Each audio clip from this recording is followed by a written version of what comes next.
Karibu katika Mwenda TV. Kuwa kwanza kuweza kupata taarifa zetu, tafadhali subscribe, lakini pia usiache kutani on notification kwa taarifa nyingi zaidi. Kukaa kwenye kiti, pambana, muombe Mungu akusaidie. Mwambie Mungu, kuna kazi yako imetangazwa na mimi nataka niwe sehemu ya mbaraka, nisaidie, kanipatie cha kutoa nikutolee kwa moyo wa imani. Usikubali kuwa mtazamaji, usikubali kukaa, usiwe chanzo cha kuwavunja moyo watu wengine. Pambana kuifanya kazi ya nani?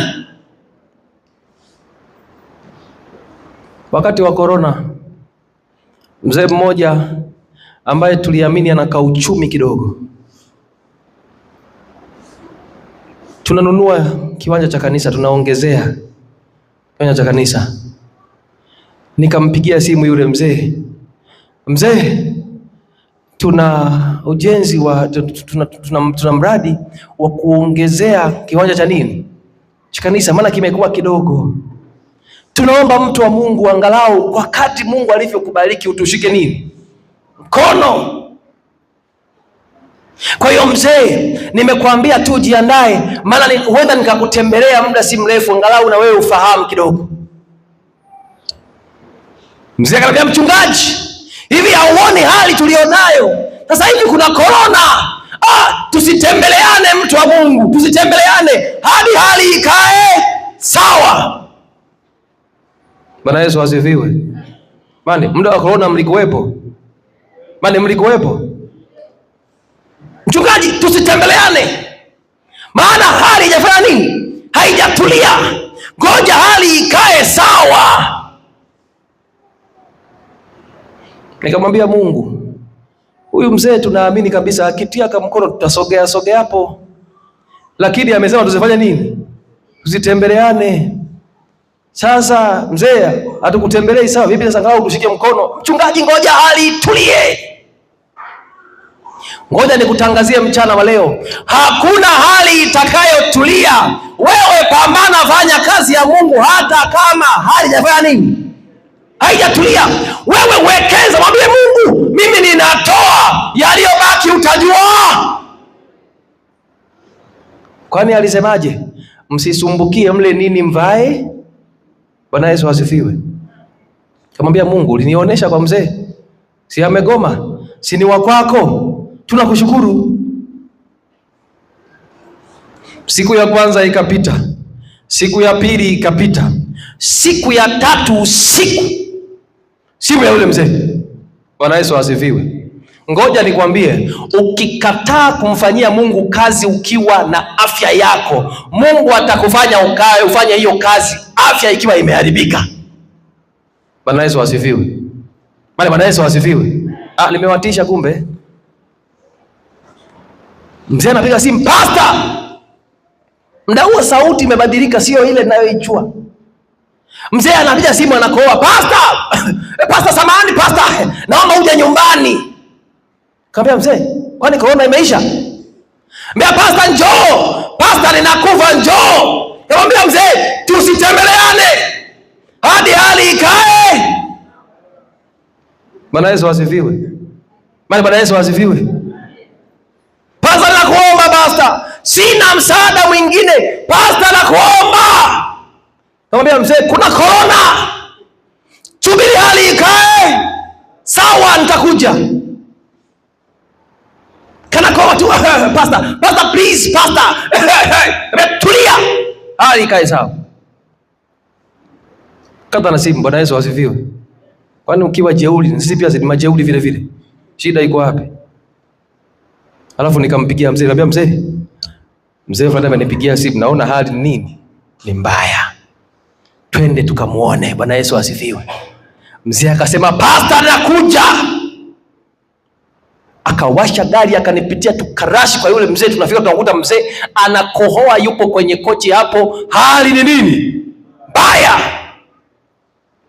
Pastor, niombe angalau ombi la mwisho nipumzike kwa amani. Pastor, nakuomba. Mzee, mke wako yuko wapi? Alivyoona hivi amenitenga, maana hataki kuambukizwa na yeye. Tulia. Bwana Yesu asifiwe. Yuko hapo. Kaambia mzee, hebu tuombe ili kama anakufa afe vizuri. Mzee akapiga ombi. Sasa huyu mtu wa Mungu tumwaishe wapi? Hospitali. Akishapona huyu ataelewa nguvu ya nani? Ya Mungu.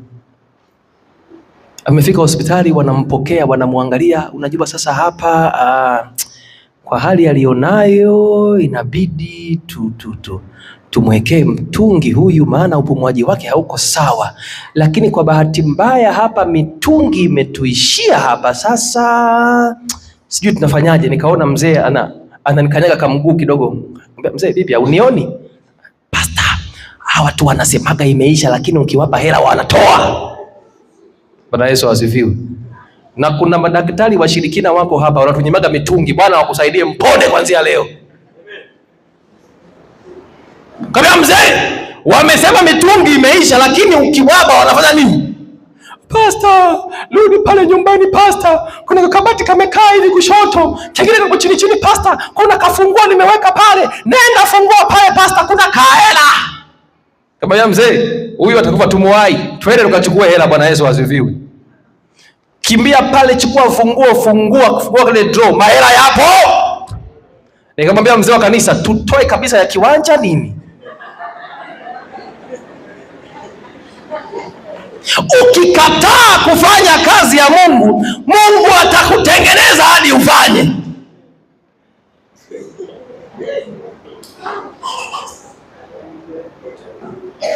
Tukachukua, tukaenda.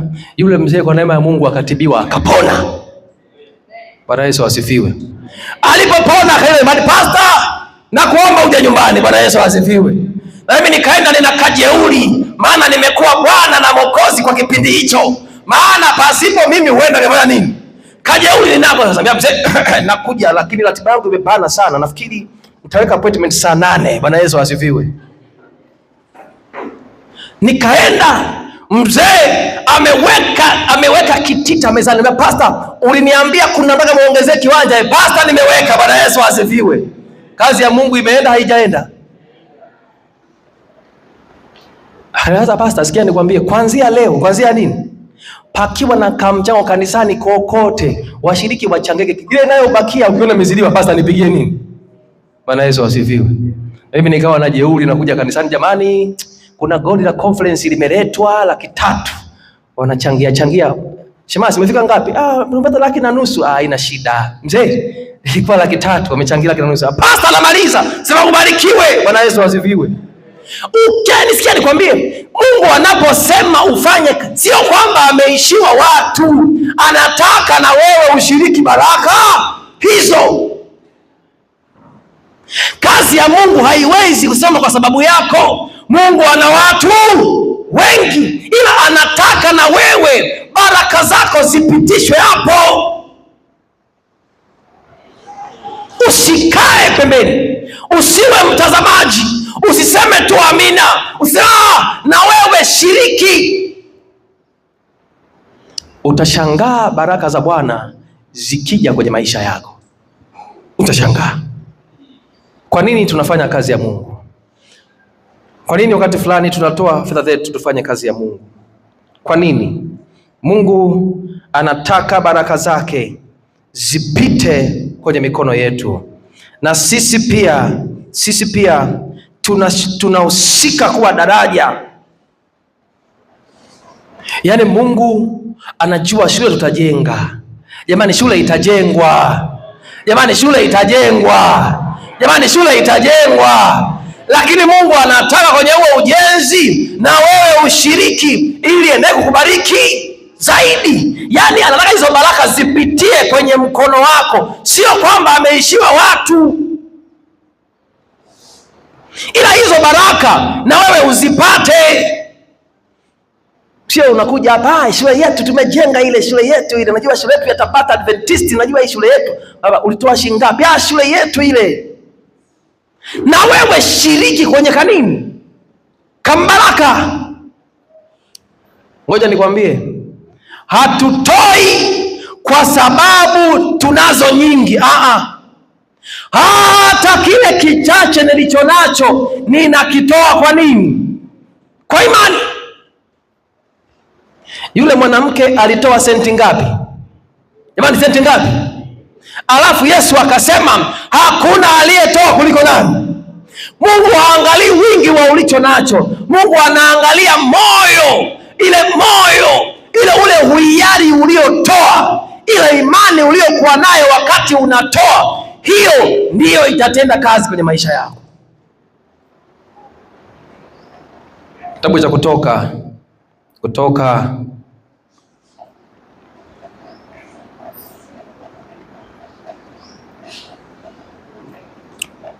Biblia inatuambia habari za kanisa habari za wana wa Israeli. Kutoka 35 fungu la 5. Anayeweza kufika hapo asome kwa haraka zaidi. Kutoka 35 fungu la 5 na 6 hapo. Kutoka 35 fungu la 5 anasema,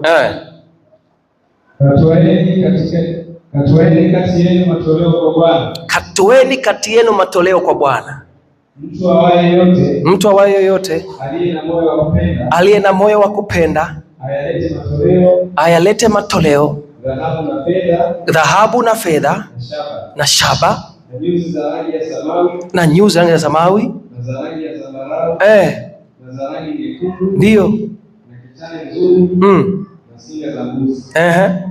na ngozi za kondoo waume zilizotiwa rangi nyekundu na ngozi za pomboo na mbao za mshita. Kabisa. Nini ambacho nataka niseme hapa? Sio lazima utoe fedha tu. Bwana Yesu asifiwe. Unaweza ukatoa vile ulivyo navyo. Huenda fedha ni kweli hauna, lakini nondo unazo. Kwambia utoe hauna, lakini simenti unazo. Au mzee hampokei simenti? Bwana Yesu asifiwe. Kwa hiyo wana wa Israeli wakaleta dhahabu, wakaleta nini, wakaleta inafanya nini? Inatosha, maana wameleta vingi. Ngoja nikwambie, Mungu anaangalia moyo wako wa kutoa, moyo wa kupenda, moyo wa kutoa. Tena unatoa kwa imani. Bwana Yesu asifiwe. Mwambie Mungu, mimi ninatoa. Alafu wewe sasa fanya sehemu inayobaki. Sikia nikwambie, Mungu anafurahi sana pale ambako anaona moyo wa mtoaji unapotoa kwenye kazi yake, huku akiwa amejawa na furaha, amejawa na tumaini ya kwamba hapa ninatoa kwa yeye aliyenipatia. Kwa hiyo ninatoa nikijua ya kwamba hii sadaka yangu itawaleta wengine kuja kwa nani? Kwa Yesu. Mungu anafurahi anapoona tunapotoa kwa imani. Lakini ngoja nikwambie, Waisraeli walitoa na Mungu alibariki kazi ya mikono yao. Hata wewe leo ukitoa, Mungu atabariki kazi ya mikono yako.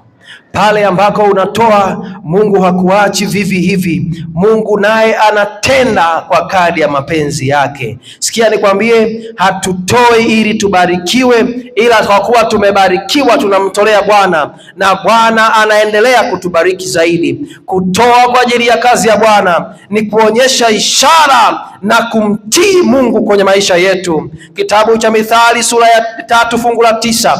Biblia inasema, mheshimuni Bwana kwa mali zenu na kwa malimbuko ya mazao yenu yote. Kwa hiyo kutoa kunaonyesha heshima na utii kwa Bwana, lakini kutoa ni kuonyesha ibada ya shukrani kwa yale ambayo Mungu ameyafanya kwenye maisha yetu. Mungu amekufanyia mangapi kwenye maisha yako? Mungu amekutendea nini kwenye maisha yako? Unapotoa unaonyesha ibada ya shukrani. Asante Yesu kwa kunipatia, asante kwa kuniweka hai, asante maana mimi ninaelewa si kwa nguvu zangu, si kwa uwezo wangu, bali ni wewe Mungu umefanya. Kwa hiyo unapotoa kwenye kazi ya Bwana, Bwana anasikia na anatenda. Ngoja nikupe kisegi cha mwisho tunapoenda kumaliza. Tulikuwa tumeandaa effort. Tumeandaa nini? Effort. Tunaenda kufanya effort, na ni eneo jipya, ni maeneo ya kijijini. Tukakaa Sabato mchana kama hivi, tukapanga mipango ya effort vizuri. Nazungumzia habari za kujitoa kwa ajili ya kazi ya nani? Ya Bwana. Tumekaa, tumepanga mipango ya effort vizuri, tumemaliza. Wazee wa kanisa na washiriki, pastor, tuko pamoja, tuko sawa sawa pastor. Na kesho yake effort inaanza, wahudumu tumeshawaandaa, kila kitu kiko sawa. Mimi nikaamini mambo yameenda sawa, nikatoka kwenda mahali pengine. Ile natoka tu, mzee wa kanisa na yeye akaenda, Bwana Yesu asifiwe, akatangaza kwa washiriki, jamani, mchungaji ana mipango yake, sisi pia tuna mipango yetu. Kwa hiyo hapa hatufanyi effort wala hatufanyi chochote, endeleeni na shughuli zenu. Bwana Yesu asifiwe. Nasema humu kuna washiriki na watu gani? Huyu mzee alikuwa mshirikina? Bwana Yesu asifiwe. Pastor ana mipango yake, hapa hatufanyie effort, hatufanye nini, atajua yeye. Mimi sina habari. Kumbe huku wamegomea kufanya nini? Effort. Jumapili asubuhi wahudumu wanashajiandaa, pastor tunaenda effort iko sawa sawa. Ninampigia mzee simu asubuhi, mzee vipi kibweta? Pastor kibweta kipo sawa. Vyombo pastor viko sawa. Tunaenda kwenye effort. Pastor tuko pamoja. Bwana Yesu asifiwe. Muda unafika, wahudumu tunakusanyika, tunaenda kwenye effort. Piga simu za wazee, hazipatikani. Bwana Yesu asifiwe. Piga simu ya karani wa kanisa, haipatikani. Piga simu ya mwazini, haipatikani. Labda wametangulia kule, simu zilisha chaji. Jamani wahudumu, twendeni. Tunaenda kufika pale eneo la mkutano, hakuna kilichofanyika. Kibweta hakuna, mziki hakuna, nini hakuna, washiriki hakuna. Jamani, kwani tulibadilisha eneo la effort? Mbona ni hapa hapa? Piga simu, hazipatikani. Bwana Yesu asifiwe. Nataka nisemaje? Hakuna wakati utaigomesha kazi ya Mungu kwenda mbele. Niko hapo sasa, nashindwa kuelewa nini ni kipi, ni kipi, kipi ni kipi. Baadaye nasikia hebu mpigie fundi mitambo. Ninampigia fundi mitambo. Jamani, hawa watu wa Mungu wanafanya kazi kubwa, wapeni amina. Simu yake pekee ndio iliyoita na ikapokelewa. Mtu wa Mungu, kwani eneo la effort mlibadilisha? Hapana pastor, kwani hauna taarifa?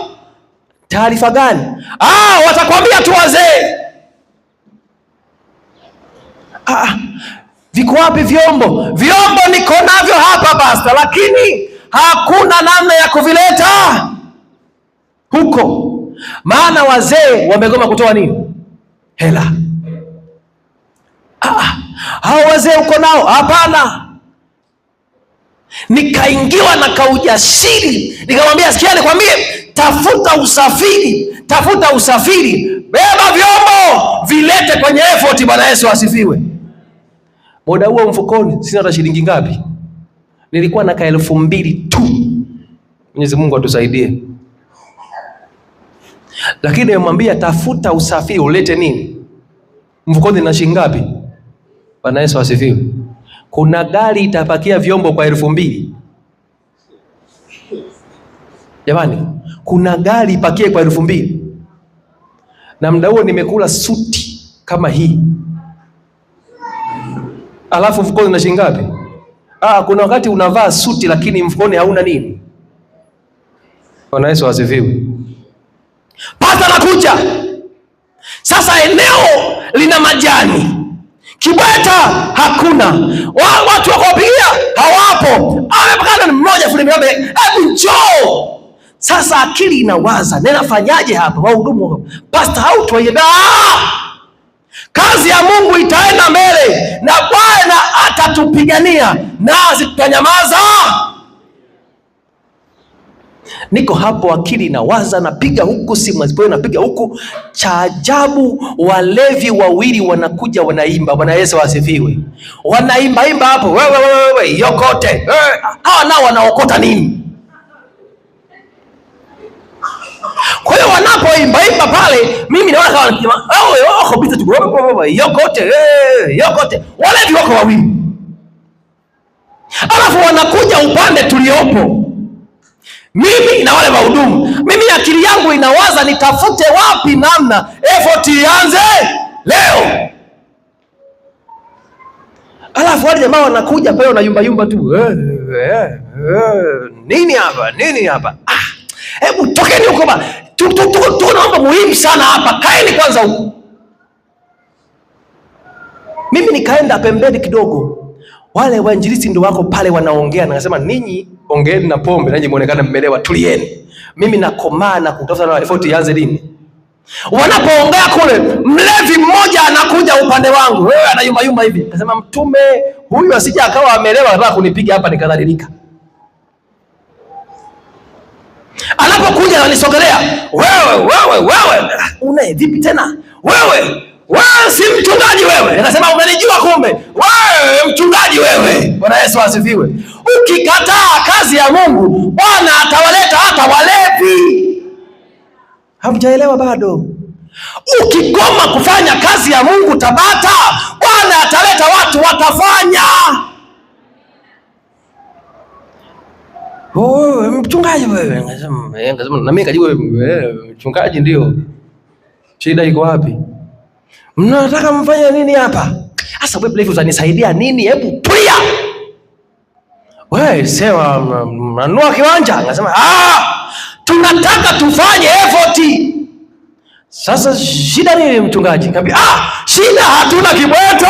Uwanja ni mchafu. Yaani mambo hayaeleweki.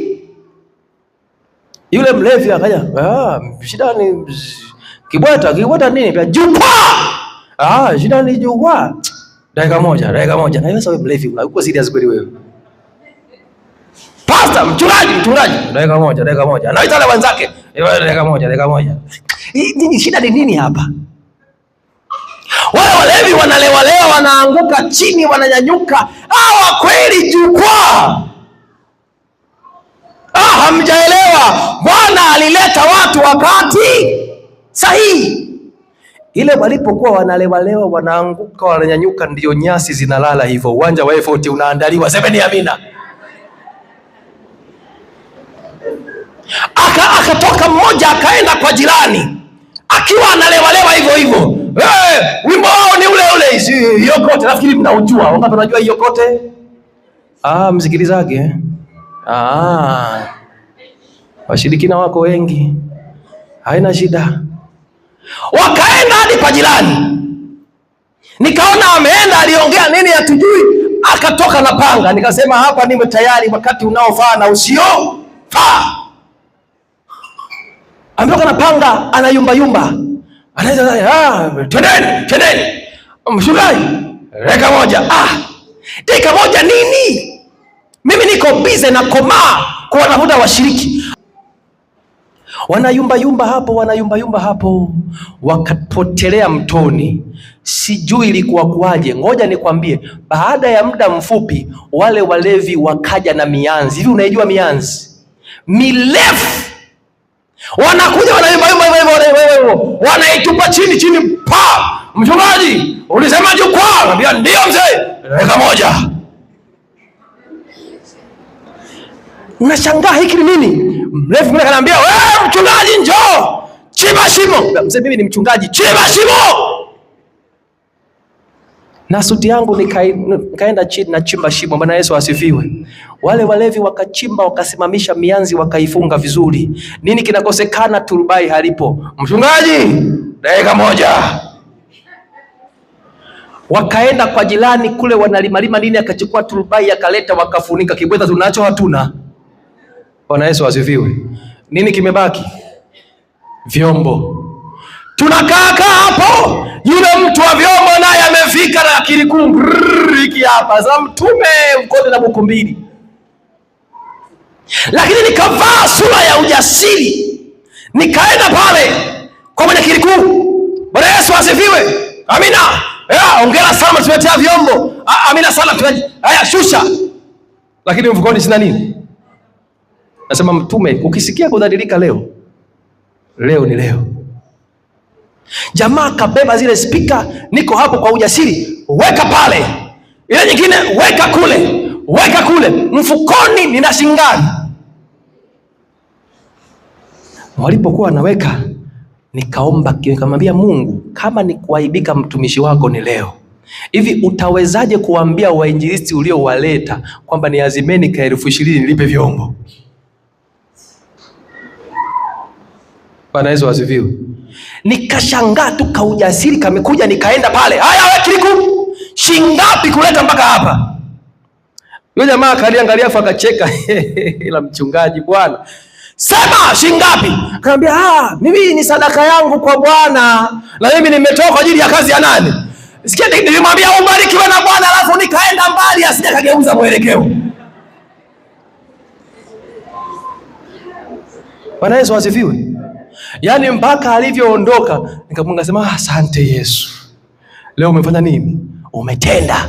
Ngoja nikwambie, ukikataa kufanya kazi uliye mshiriki, wako watu watafanya.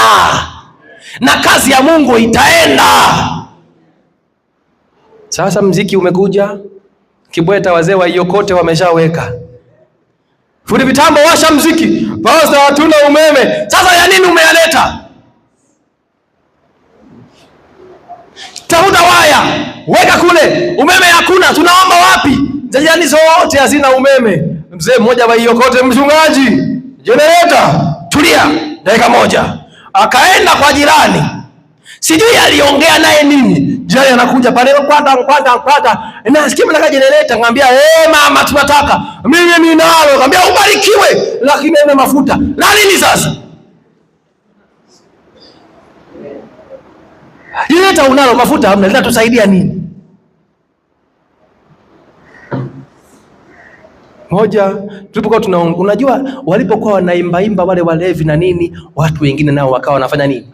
Wanasogea. Kwani hapa kuna nini? Watu wanasogea, hapa kuna nini? Wanapokuja wanasikia kamgogoro kwamba generator ipo haina nini? Mafuta. Baba mmoja akasema, mimi nina mafuta yangu ya pikipiki lakini na wakopesha. Nikasema mzee, leta tutalipa. Bwana Yesu asifiwe. Mafuta yakaletwa, mziki ukaunganishwa, tukaanza effort siku hiyo. Jamani semeni amina. Na sikiza nikwambie, hakuna siku nilihubiri kwa nguvu kama siku hiyo. Maana unahubiri, watu nao wahubiria wanamsikiliza Mungu. Ngoja niwaambie, hakuna amina zenye nguvu kama za walevi. Maana ukihubiri unasikia amina, sema tupone, sio kama ninyi. Yaani siku hiyo unahubiri na wale wanakutia moyo amina, unachemka kweli kweli. Mungu akaleta wale wanakijiji, nao walikuwa wanashangaa pale, wako pale, lakini wale walevi wenzetu wako tu pale wanaimba, yani amina mpaka chini amina, lakini effort ilienda. Bwana Yesu asifiwe. Baadaye naona mzee wa kanisa na kitambi chake, mkoti mkubwa wa mtumba kama wa kwangu, anatembea kwa muazini, kwada. Nikasema hawa ndio wamenifelisha hawa. Niko pale, mchungaji, hongera na kazi ya Bwana. Nitamani ninyanyue teke moja niwatandike. Nasema nini? Kazi ya Bwana ni ya kwetu sisi sote.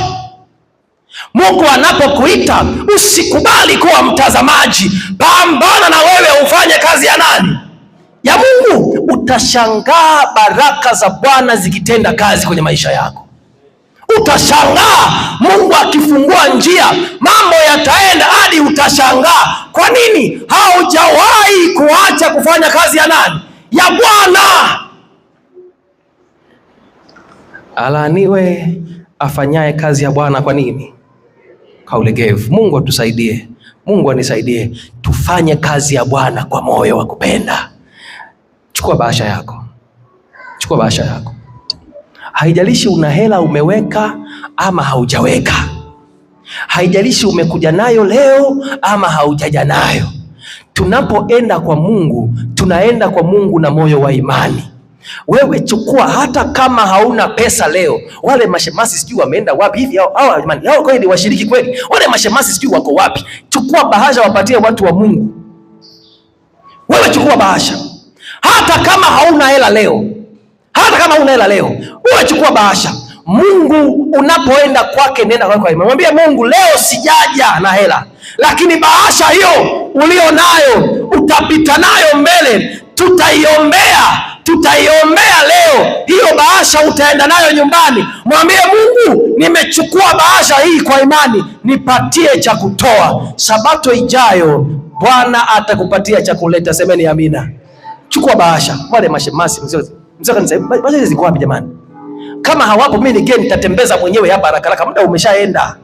Jamani, chukua bahasha. Chukua bahasha.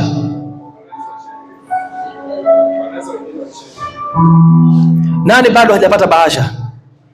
Bado watu wa Mungu hawana bahasha. Chukua bahasha, chukua. Hata kama hauna cha kutoa, wewe ichukue kwa imani.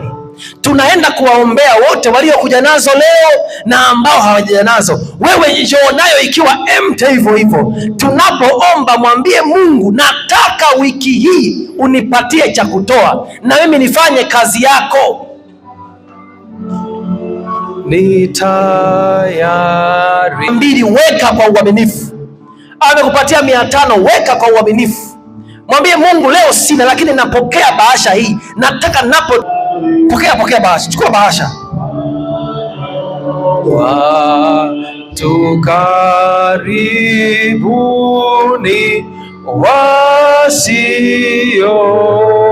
wasiomjua Yesu, kama huwezi kusema jinsi ya mala. Sauti ya Bwana inakuita ukaifanye kazi, shule ikajengwe. Nyosha mkono, wapatie bahasha hadi kule nje, wawe bahasha. Chukua bahasha. Wengine mashemasi waje huku, wapatie bahasha.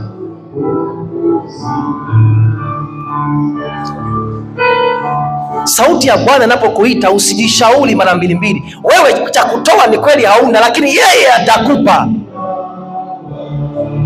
Huwezi kuwa mkesha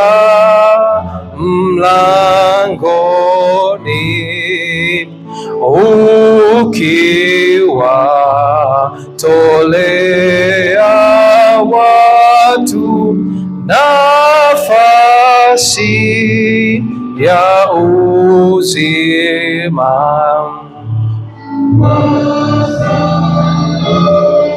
Nyosha mkono, pokea bahasha kwa imani. Msaada kama Haruni mwaminifu kuinua mikono. Nani